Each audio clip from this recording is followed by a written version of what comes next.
Thank you so much, worship team. Doesn't it look beautiful up here today? Christmas things are gone now, and somebody has spent a lot of time putting things together to look beautiful for all the rest of us.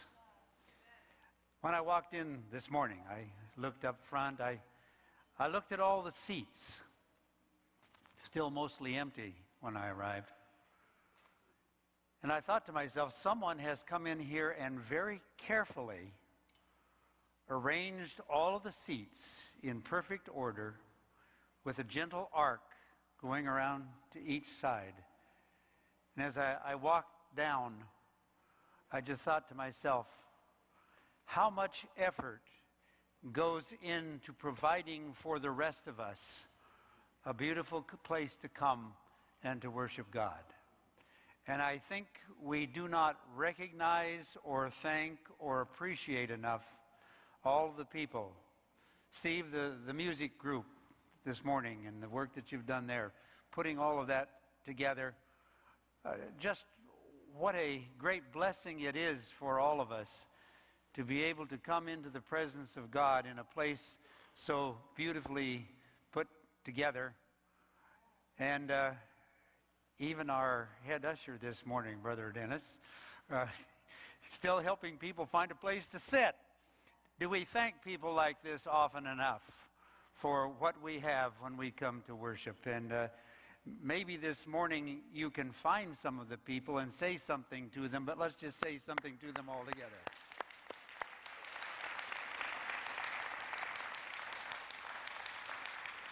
And now a little thanks to you.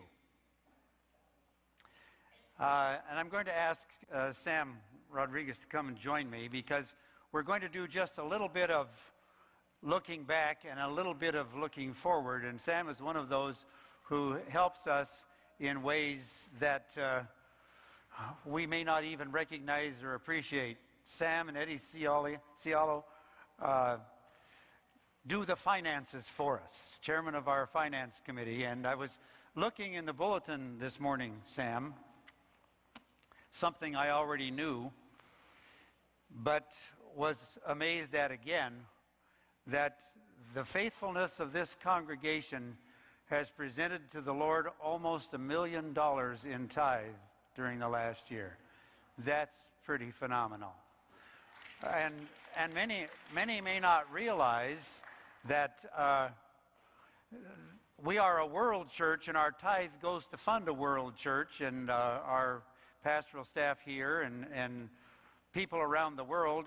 But beyond that, we had over $500,000 that came in for our church budget, which, interestingly enough, if I remember the numbers correctly, and you're going to put them up there for us, was way over budget of what we expected. $37,000, I think. Yes, and we need to switch on yours. Testing. There Yes, you it go. was a year in Well, December came in. take us through a little of this, because Sure. we were thanking others. I want to thank this congregation this morning. Sure. There should be a slide. Is there a slide coming up? I guess not. First of all, my name is Sam Rodriguez. I'm the chair of the finance committee. I don't do all the work. Actually, Eddie does all the work. I want to introduce transparency. I just get the numbers. He puts the numbers together. So I want to shout out to Eddie. He does all the work, so thank him. And there was supposed to be a slide. Basically, I want to thank God who blessed this church, because you saw the bulletin during the year. We were short. But like in December, it happens every year. We have enough funds where we ended the year with a small surplus, like I said. Our operating budget is about $660,000 a year. And the trends, so I was saying it from memory. We had trends from 2010, 2011, 2012. 2010, the donations for the tithe and the local and the world givings was about 800,000, 850, 900,000. Those numbers will keep going up. So, we want to thank you for that. Those numbers are going up. Thank you, Kumar Technology here. Once again, we thank technology. In 2010, New Hope donated $782,000 to the tithe and conference givings. 2011, $862,000.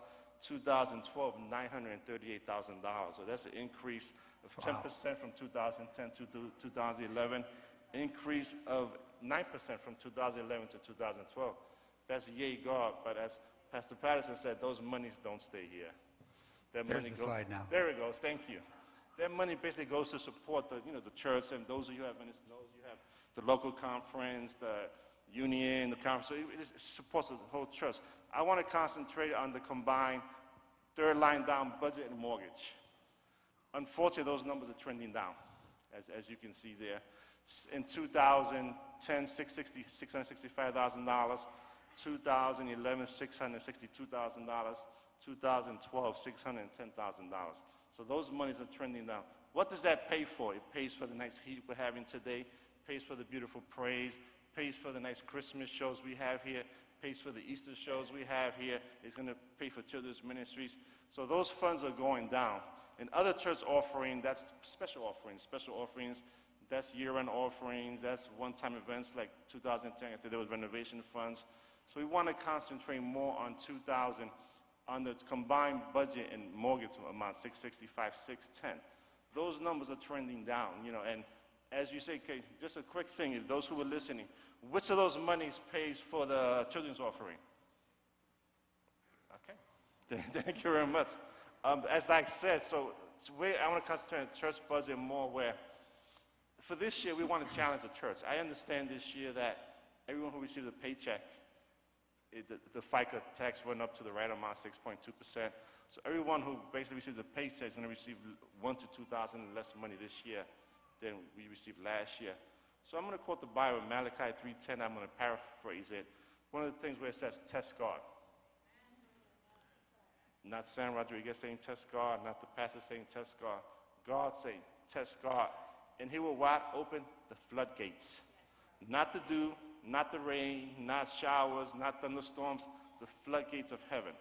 So I'm challenging everyone. We know FICA's down, that number $610,000. We raise that money because that pays for the operations of the fund. And we have a new pastor coming in June. We want to present the new pastor a healthy budget, a healthy, balanced budget. So the mission to this church is test God, give to God, and He promised to open the floodgates of heaven. If you have any questions, I'll be outside on these figures, but I know we need to move along. And just thank you very much because we did meet our budget in 2012, I'm sorry. Thank you, Sam. Appreciate that. And why do we do this morning when we're here to worship? Because that is part of our worship. That is the tangible part of our worship that you can put numbers on. And when we come to church on Sabbath morning, give our offerings or send them in by mail or however we do that electronically, that is worship. And I present it to you this morning because as we open our worship this morning and in this new year, this is a significant piece of what worship is about that you can put numbers on. Now, just a little bit of projection. We are in the middle of our series of parables from the book of Luke, which I'll get to in just a moment. And Pastor Kumar was going to do the first in that series from Luke, the 14th chapter, the great banquet. And we actually are very thankful, Kumar, that you did not come that Sabbath morning. Because what you were doing that day, we did not want to see. He was desperately ill and just coming back today, past all the virus and dealing with the remaining tissue damage that the wicked virus caused, and so we're glad for that. So he is going to do his first part of our Luke series as the last part. Next Sabbath, Pastor Dave Gemmel will be here, and we'll do Wisdom from a Wise Guy, parable from Luke 16, and then we'll finish up the series from Luke the following Sabbath with Pastor Kumar on the great banquet. And at that point, we will begin our new series, the series of the 7 last words of Christ. A powerful series leading us up to the last Sabbath of March, the 30th, if I remember correctly, which will be our Easter musical celebration. 7 weeks leading up to that on the 7 last words of Christ. And interestingly enough, which leads me to one more point, March 2 in that series, Pastor Mike Spiegel will be with us for his first Sabbath, although he's not here to stay yet at that point. But he will be here March 2 and be part of our series on the 7 last words of Christ. I talked to him just the other day. Well, I didn't talk to him. I exchanged some email with him and told him of the faithfulness of this church in their worship through giving. And he sent me a message back and said, "Praise the Lord for such a faithful congregation." So he knows of the good report from last year. We have last Saturday night voted our church budget for the coming year with our business meeting and basically voted a flat budget for the new year, waiting to see until the end of June what the governmental changes are doing to us. And I told Pastor Mike that I believe that the faithfulness of this church would make it possible for us to look at that again at mid-year and revise what we will be able to do through our worship and ministry in this, well, I was going to say coming year, this current year now. So a little bit of past, a little bit of future. I'm going to be gone for a couple weeks. When the cold weather comes, eat your heart out, I'm going to be in Orlando. I will think of you often. I will watch your weather report. I'm leaving tonight. It's getting cold next week. I don't know what that has to do with anything. I just thought I'd tell you. The Prodigal Son. I'm going to argue a little bit this morning about that title. Well, you say, it's your title. What are you going to argue with? Well, I'll get to that in a minute. But remember, we're in the Luke, the 15th chapter right now. If you want to put your finger there in your Bible or look on your electronic device, that's where we're going to be staying, in Luke, the 15th chapter, verses 11 to 31. But we need just a bit of review. Maybe not review if you weren't here last Sabbath, but review if you were. We talked about the first 2 parables in Luke 15. The first was the lost sheep. Remember, the lost sheep was the one that had wandered away on its own, and it was its fault it was lost, but the shepherd had to go out and rescue it and bring it back because it couldn't get back on its own. Lost and found, the rescue. The second was the parable of the lost coin. The issues of the great controversy, the saving of a lost world, a coin that didn't know it was lost and didn't know it when it was found. But provision was made for that lost world to be brought back and placed into where it ought to be, in God's family. Today we go to the third of the 3 parables, the lost son. But we call it the prodigal son. Now, I want to argue with that a little bit. It's a bit unfortunate that our perception of this young man who went away from home has slopped over onto the word prodigal. When you hear the word prodigal, you just think of, well, wild, reckless foolishness. That was not the definition of the word before we started doing that. And this morning, just to check on this to make sure, I had Steve look up on his electronic device dictionary and give me the definition, and the first one was that reckless, wasteful foolishness, which had slopped over onto the word. But the second and the third definitions were completely different, to the point that actually maybe this should be called the story of the prodigal father. Because what it talks about is abundant extravagance in giving, openness to provide for others in an unbounded way. In fact, the word prodigal son also relates to the word prodigious. Remember the word prodigious? It's probably on your vocabulary list somewhere in high school. Prodigious. Huge amount of something. So we're talking here about the prodigious father. The prodigal father, perhaps. So I argue a bit with the term that we have become so familiar with, the prodigal son. And actually what we find in this parable is we have two sons who are as alike as two peas in a pod. What? Alike as two peas in a pod. Okay. That'll get you going. Let's look at the story. The 11th verse, Jesus continued, there was a man who had two sons. Who's the story about? Oh, it's the story about the man. Well, it's also about the two sons, but it's a story about the man.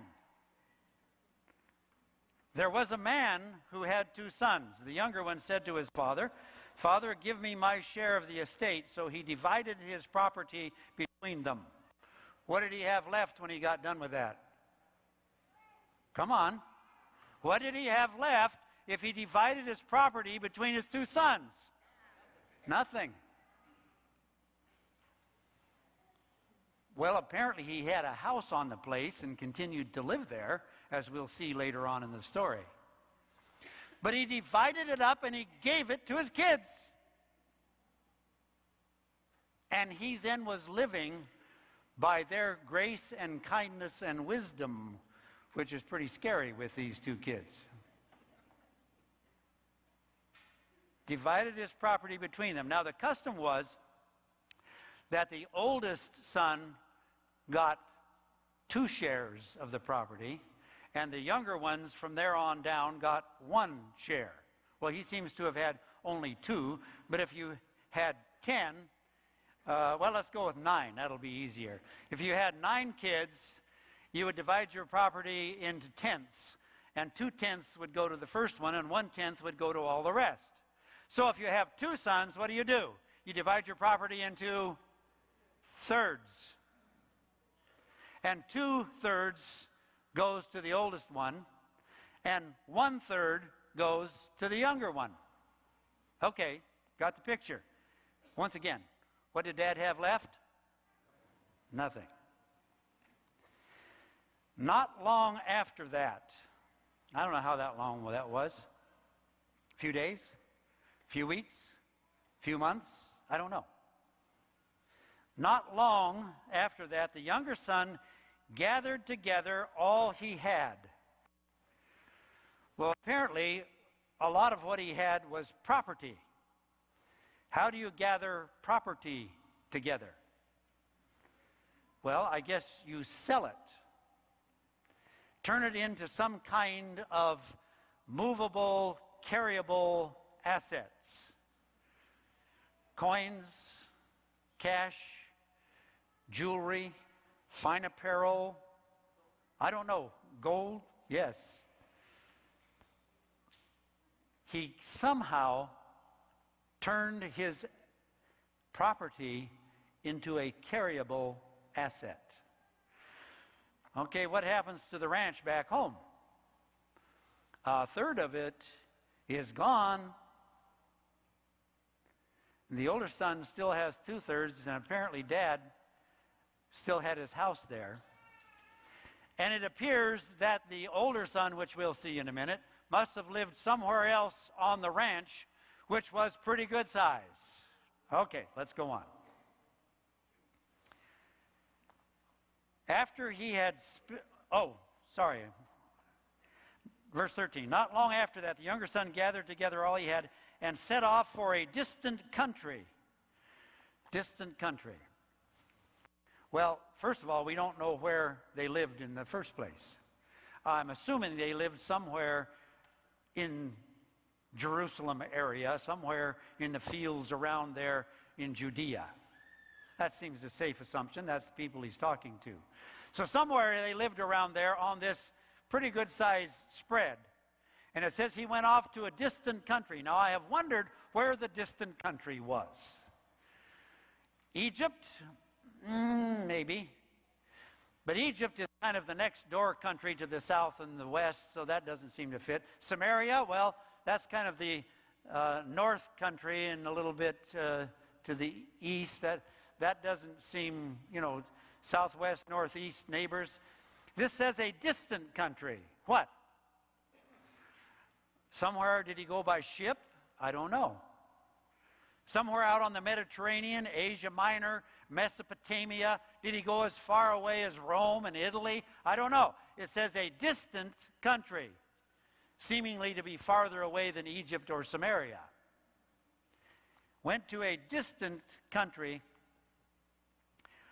and there he squandered his wealth in wild living. Now, I don't know how long it took him to do that. Doesn't tell us that. But apparently it took a little period of time for him to squander all of his wealth. And verse 14, something happens to him as he is getting to the last part of his squandered wealth. Something he didn't plan on. Plan ahead, dummy. Something he didn't plan on. After he had spent everything, there was a severe famine in the whole country, and he began to be in need. He didn't have anything left. He had blown a third of his father's property, finance, whatever all it was he had. I would guess by this time, not only did he run out of cash, he'd probably sold all of his jewelry. He probably had sold his nice clothes. And those who had gathered around him were not in the least interested in helping this stupid foreign kid. Ooh, that sounds harsh, doesn't it? But is it accurate?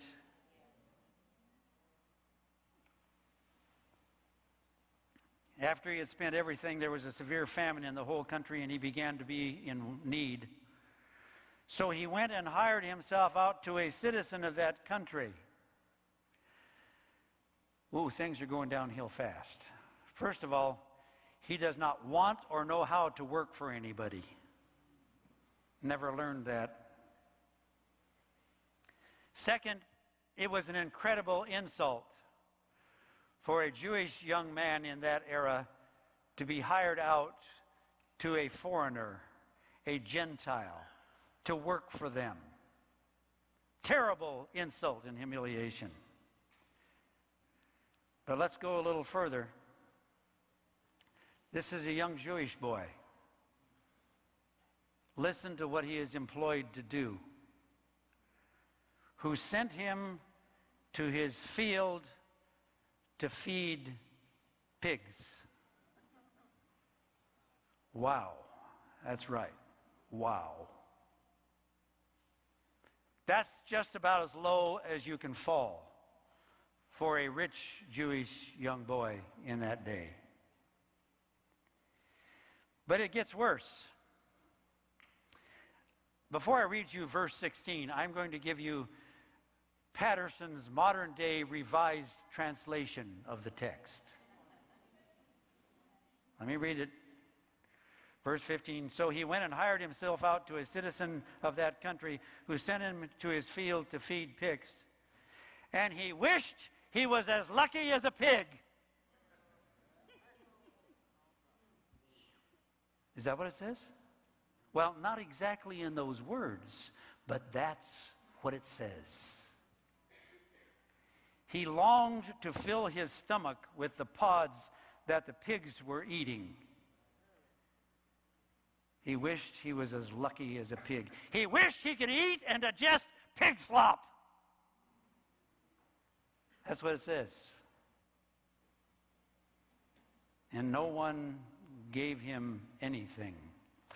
I like the King James translation of this. It just seems so much more dignified somehow.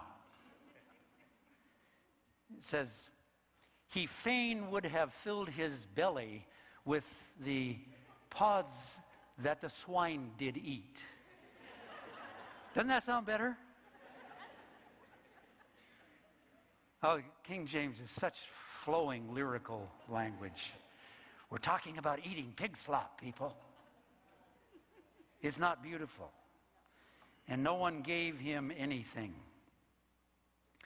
When he came to his senses, he said, "How many of my father's hired men have food to spare?" I guess sitting in a pig pen wishing you could eat pig slop has a marvelous way of bringing you to your senses. And pray God that you aren't so foolish that you have to get there before you pay attention. And here I am starving to death. I will set out and go back to my father and say to him. Now he rehearses what is on the surface a very good speech, but it has a couple of serious flaws in it. I will say to him, "Father, I have sinned against heaven and against you." Okay. He realizes not only the family and social sin, he realizes also the spiritual sin and how crucial that is in any confession and recognition. Now he goes a little off track on the next one, verse 19. "I am no longer worthy to be called your son." Well, was he worthy to be called his son in the first place? Did he do something that made him worthy to be a son? Or was he a son because he was begotten of his father? So he misses the point. We talked about this before with the rich young ruler. What must I do to inherit eternal life? I'm no longer worthy to be called your son. How do we get it into our heads that somehow we can be so good that God is going to love us? We are good because he loves us, not to get him to love us. And that was the case with the son. "No longer worthy to be called your son. Make me like one of your hired men." So he got up and went to his father. But while he was still a long way off, I don't know how far a long way off is. Quarter of a mile? Half a mile? How far can you see? Depends on how flat the country is. But somehow, Dad is out there every day, no matter what he does, constantly looking to the horizon. Because this is not a sheep that can be rescued. This is not a coin that can be put back in its place. This is a son who has to recognize that he has sinned against God and against his father and turn around and come home himself. That's the story. Can't be forced back. And Father is constantly looking on the horizon for the faintest chance that he will see the boy coming back. But while he was still a long way off, his father saw him and was filled with compassion for him and ran to his son, threw his arms around him and kissed him. Filthy, pig slop covered. Was he worthy to be called a son? No, he was loved to be called a son. The son said to him, he starts the speech, "Father, I have sinned against heaven and against you, and am no longer worthy to be called your son." But the father is not interested in listening to this rehearsal. He's already talking. While the rehearsal is going on, he says to his servants, "Quick, bring the best robe and put it on him. Cover up that pig slop mess with a robe of righteousness. Bring the best robe and put it on his hand. Put a ring on his finger." The family insignia. Sandals on his feet. Obviously, he'd lost all of his clothes, hadn't he? Didn't even have shoes anymore. "Bring the fatted calf and kill it. Let's have a feast and celebrate. For this son of mine was dead and is alive again. He was lost and is found." So they began to celebrate. Oh, the story of redemption. What happens in heaven when one sinner repents? They call a party. Meanwhile, back at the ranch. Remember that from the old westerns years ago? Meanwhile, back at the ranch. The older son was in the field. Now, this is why I said earlier, apparently this was a pretty good size spread. He was far enough away on some other part of the property, the 2/3 that were left, somewhere out there on the property, taking care of things, maybe at his house some distance away. Far enough away that he did not see what was going on when his brother first came back and all the party began. And the interesting thing of it is, it takes a bit of time to put this party together. It takes long enough to round up and kill a fatted calf that had been being saved for a special veal meal. To kill it, to do whatever you have to do to clean it, and not being a carnivore myself, I don't know what all that is, but I do know that it takes a while. Put it all together, roast it, prepare it, put together a party. So, I don't know, this probably takes pretty much a whole part of a day. It would take a while. Meanwhile, the older son was out in the field, and when he came near the house, he heard music and dancing. So he called one of the servants and asked him, "What is going on?" "Your brother has come," he replied, "and your father has killed the fatted calf." Whose fatted calf? Was it Dad's fatted calf? No, Dad had already given it all away. Whose fatted calf was it? It was his. But he was such a sourpuss, he never even figured out how to have a party. And there are some other things that we're going to see about both boys in just a minute. "Your brother has come," he replied, "and your father has killed the fatted calf, your fatted calf, because he has him back safe and sound." And the older brother became angry and refused to go in. So his father went out. Father keeps going out and looking for the boys who are on the outside looking in. Both of them. They're two peas in a pod. But he answered his father, "Look, all these years I have been slaving for you and never disobeyed your orders." He never saw himself as a son. He saw himself as a slave who was only waiting for the day would come when he could inherit what his father had. And what had to happen to his father for him to inherit? Come on.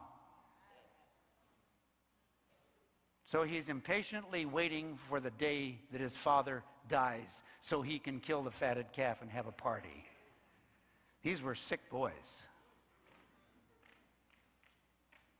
"All these years I have been slaving for you." Both of them saw themselves as being in servitude to their father. And listen to what the father says. "All these years I've been slaving for you, and you never disobeyed your orders. You never gave me even a young goat so I could celebrate with my friends. But when this son of yours," Dad says, "your brother." He says, "your son." He doesn't even claim him.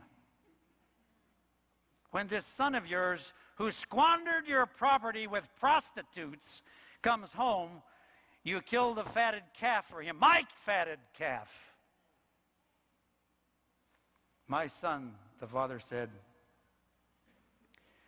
"you are always with me, and everything I have is yours.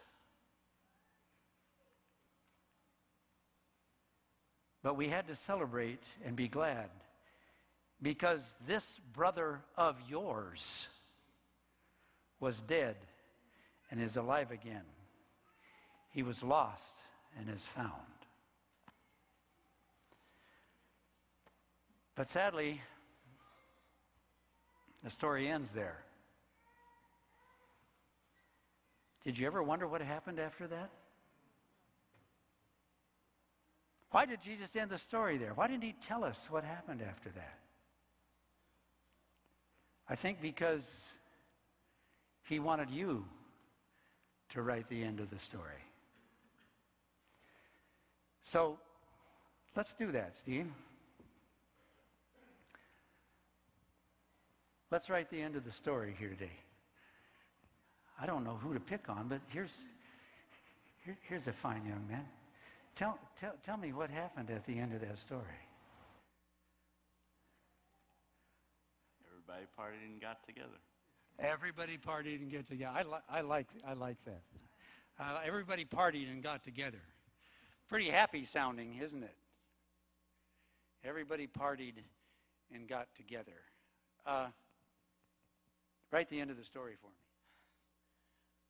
I think the two brothers fought for a number of years and eventually got back together. Oh, okay. Fought for a number of years and eventually got back together. Okay. Write the end of the story for me. I'm not sure if the older brother ever forgave the younger one because he felt that the younger one got pardoned for something that he did not deserve to get pardoned for. And the older brother left. Disappointed. Well, that's possible. I have an idea of what I need to do to figure this out. How about if I talk to some older and younger brother? I see some older and younger brothers right here. Okay, older brother, tell me what happened. Okay. Let's say the older brother saw and understood what the father was trying to say after getting it through his thick head, that it wasn't his, it was theirs as a family. Maybe they got together as a family after that, and he accepted the brother. Oh, you're such a noble older brother. Okay, let's hear about a younger brother. Well, I mean, I would kind of go with my older brother on this one. But I would feel that if I was the younger brother, I would feel that I was taking advantage, kind of, a little bit. I would feel a little guilty, to be honest. And what would you do to make up for that? I would try to get close with my older brother, spend some time and reestablish that relationship. You're a noble couple of guys. What kind of a story did you write? The end of the story is not made available to you. You have to write the end of the story for yourself. What kind of a story are you going to write? What was the younger brother like when he came back home? Well, humble. He was a mess. He was stinky, smelly.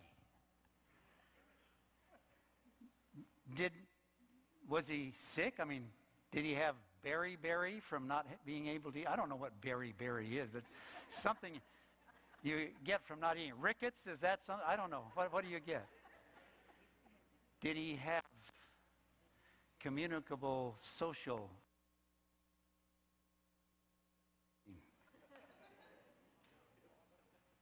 How long did he live after he got back home? Did he ever catch on? Well, I would like to write a story that I think is the story that we need to write in the church. And that is the story who, along with the Father, recognizes that everything we have we share together with God and with one another. And that we watch on the horizon for the slightest indication that someone is coming home. And we call a party that makes them so glad to be back, that they rejoin the family and become a contributing member of society, healed by the grace of God and strengthened again to be part of the family. The story ends without writing the last chapter. Write it, church.